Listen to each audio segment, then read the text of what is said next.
Hello everyone. हम second semester का अपना फ्रंट ऑफिस का जितना भी सिलेबस है वो हम अब रिवाइज करना स्टार्ट करेंगे। From the starting tariff structure से लास्ट हमारा जो भी हमारा 5th यूनिट है हम वहाँ तक रिवाइज करते हुए चलेंगे। हम ज़्यादा डीप में नहीं जाएंगे क्योंकि हम डीप में डिस्कस कर चुके हैं सब कुछ ऑलरेडी। बस हम रिवाइज करने के तौर पर हर एक टॉपिक को एक बार जनरली डिस्कस करेंगे। और अगर आपको फिर भी रिवीजन के टाइम पे भी आपको कोई भी डाउट्स हो तो आप मेरे से किसी भी टाइम पूछ सकते हैं। तो हम स्टार्ट करेंगे पहले यूनिट से। पहला यूनिट है हमारा टैरिफ स्ट्रक्चर। टैरिफ स्ट्रक्चर में टैरिफ का मतलब होता है, टैरिफ मीन्स अभी मैंने आपको अभी तक तो सब कुछ हिंदी में अच्छे से बताया है, बट इस रिवीजन के टाइम पे मैं थोड़ा आपको इंग्लिश में ही बताऊंगा और आपको रिलेट करना है सब सारी चीज़ें। और अगर आपको कोई भी डाउट्स हो तो आप किसी भी टाइम मुझे पूछ सकते हैं। Tariff means rate and when applied to rooms of a hotel it means room rate. Tariff का मतलब होता है किराया, और जब वो रूम पे लागू किया जाता है तो अब उसे हम कहते हैं रूम का किराया, तो यानी कि room rent. Hotel room rate fixation is difficult task. They are both qualifiable and quantifiable. The quantifiable aspect is that they can measured and structured to meet the certain criteria. The qualifiable aspect is that large number of discretion are all allowed in which rates are implemented. The combination of all these rates offered at hotel is known as tariff structures.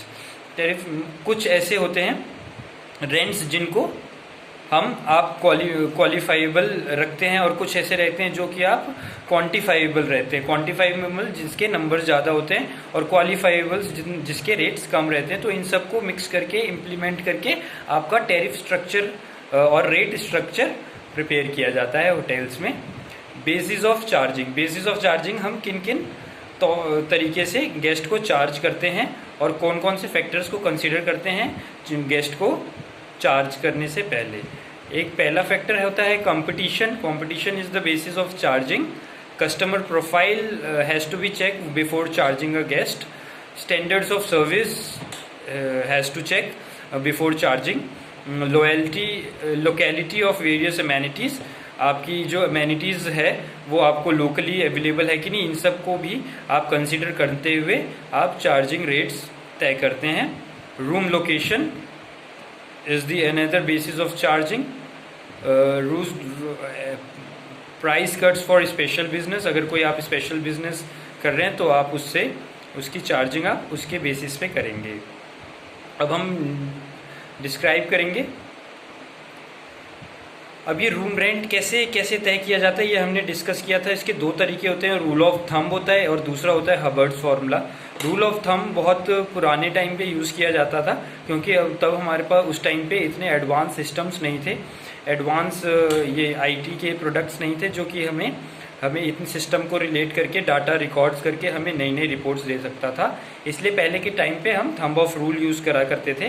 वो ऐसा होता था कि जो room का पूरा area में जितना भी एरिया कवर करता है उसका कुछ परसेंट आप उससे डिवाइड करते हैं। रूम के जो मेंटेनेंस और या फिर जब उस रूम को बनाया गया होगा तो उस रूम के एरिया को बनाने में जितना खर्च आया होगा उस एरिया को मल्टीप्लाई करते हैं कुछ सर्टेन अमाउंट से जो कि सेट कर रखा होता है होटल्स ने depending on their hotel rooms.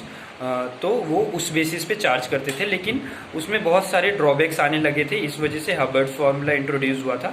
हबर्ट्स formula में जितने भी एक्सपेंसेस और इनकम्स, ऑपरेटिंग इनकम जितने भी डे टू डे में आप उसमें डील करते हैं वो सब हबर्ट्स फार्मूला कंसिडर करता है और आपको एक एग्जैक्ट अमाउंट निकाल के देता है या फिर निकालने में मदद करता है। क्या होटल के रूम रेंट निकालने में आपकी हेल्प करता है हबर्ट्स फार्मूला, जिसके बेसिस पे हम रूम रेंट का निकालते हैं। और रूम रेंट क्या होता है, एवरेज डेली रेट। और हबर्ट्स फार्मूला पे मैंने एक वीडियो भी प्रिपेयर करके आपके लिए रखा है, आप वो भी देखिएगा और अपने हबर्ट्स फार्मूला के असाइनमेंट क्वेश्चंस दिए हैं वो करिएगा। अगर आपको करने में कोई प्रॉब्लम आती है तो आप वो भी डिस्कस कर सकते हैं मेरे से। अब हम कुछ प्लान्स डिस्कस करेंगे। कौन कौन से टैरिफ स्ट्रक्चर में प्लान्स होते हैं।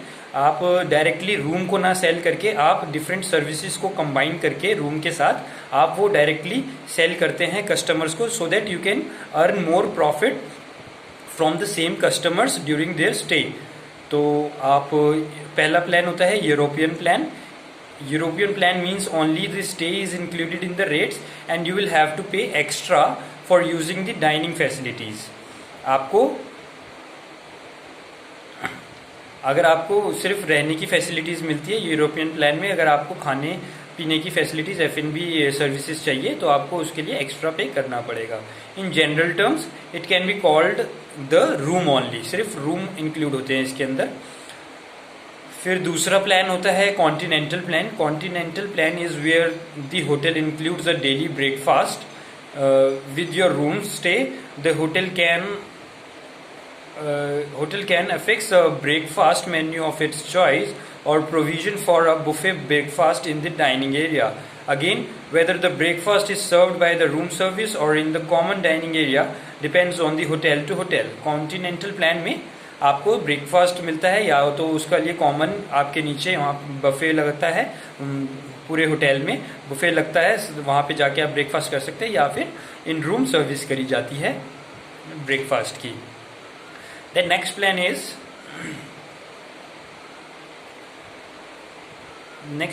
is American plan. American plan includes all three meals, breakfast, lunch and dinner for length of your stay. Generally the rates on this plan are higher but offer a good value of your money and of course added convenience. ये थोड़ा expensive होता है American plan, but बहुत convenient होता है. आपको खाने के लिए बार बार उनसे फॉलोअप लेने की ज़रूरत नहीं है, आपके प्लान में इंक्लूडेड रहता है सब कुछ. जो भी सर्विसेज चाहिए होती है, लंच डिनर आपका प्री प्लान्ड होता है और आपको टाइमली रूम पे इन रूम ही आपको सर्विस कर दी जाती है. ये थे कुछ डिफरेंट टाइप्स ऑफ प्लान्स जो कि एक होटल रूम को सेल करते समय शेयर करता है. अब कुछ टाइप ऑफ टैरिफ्स होते हैं. ये तो रूम के प्लान्स थे और कुछ टाइप ऑफ टैरिफ्स होते हैं. हम किन किन तरह के टैरिफ स्ट्रक्चर्स रखते हैं अपने होटल में, वो है एक rack rate. Rack rate is the term which refers to the normal room rate of the hotel. This is the room rate which is published on the room tariff card. This is also the rate which is written on the Shannon slip. Shannon slip is also known as Whitney slip. Whitney slip और Shannon slip के बारे में अगर आपको कोई भी doubt हो तो आप मेरे से अलग से पूछ सकते हैं. It is important from exam point of view and you should know about Shannon slip and Whitney slip. Is Whitney slip which is slipped in the room rate of these hotels which operate on Whitney system. Whitney system से जो room operate होते हैं उनके लिए rack rate लिया जाता है. Rack rate मतलब जो सबसे हाईएस्ट रेट जो हम चार्ज करने वाले हैं वो हम टैरिफ स्ट्रक्चर और टैरिफ कार्ड में हम मेंशन करते हैं. दूसरा होता है कॉर्पोरेट रेट. कॉर्पोरेट होता है this program cover corporate officers. Usually 15 to 25% discount can be given to the officers coming from the corporates. The corporate rate is widely accepted as the transient target rate for the most hotels. This is simply as an average rate goals of the hotel fixes achieves for a certain day or market segments. आप एक certain market segment को इसमें target करते हैं जो कि होता है corporate segment, और उसमें 15 to 25% आप डिस्काउंट एलोकेट करते हैं उनको, ताकि आपके पास वो रिपीट बिजनेस लेके आते रहें और आपका बिजनेस प्रॉफिटेबल रहे. फिर होता है ग्रुप रेट. आपका एक ग्रुप आता है, चेक इन करता है आपके पास, तो आपको ग्रुप रेट भी आप अपने टैरिफ कार्ड में मेंशन करना होगा कि आपके पास अगर कोई ग्रुप का चेक इन आता है तो आपको उनको 10% ऑफ कमिसेबल डिस्काउंट रैक रेट पे हमें उनको देना पड़ता है, और ये होटल टू होटल डिपेंड करता है कि आप कितना देते हैं. फिर एक आता है government rate and discount rate. Government employees are given per day allowance for their travelling, accommodation and food by their office. In some hotels offer them a rate while give them rooms and accommodation within that price. Discount rate, airlines, travel agent discount rate should be fixed in competition to other hotels for the area. आपके कुछ government officials आते हैं, उनको government उनके office से ही उनको daily allowances मिलते हैं for travelling, food and other facilities. तो वो सब आपको डिस्काउंट में मेंशन करना पड़ता है, और कुछ सर्टेन ऑफ अमाउंट आपको government rate and discount rate maintain करके रखना पड़ता है for government officials. With this हम टैरिफ स्ट्रक्चर को कंप्लीट कर चुके हैं. और tariff structure is a very simple topic, और इसमें कुछ गिनी चुने बस आपको टाइप्स ऑफ प्लान्स याद करने, टाइप्स ऑफ टैरिफ्स याद करने, और that is it with the unit. अगर आपको टाइप्स ऑफ प्लान्स और types of charging, basis of charging या फिर टाइप्स ऑफ टैरिफ में अगर कोई भी डाउट्स आते हैं तो आप मेरे से पूछ सकते हैं। हम रिवीजन में नेक्स्ट क्लास में यूनिट 2 डिस्कस करेंगे, जो कि है हमारा front office and guest handling. Thank you for unit 1।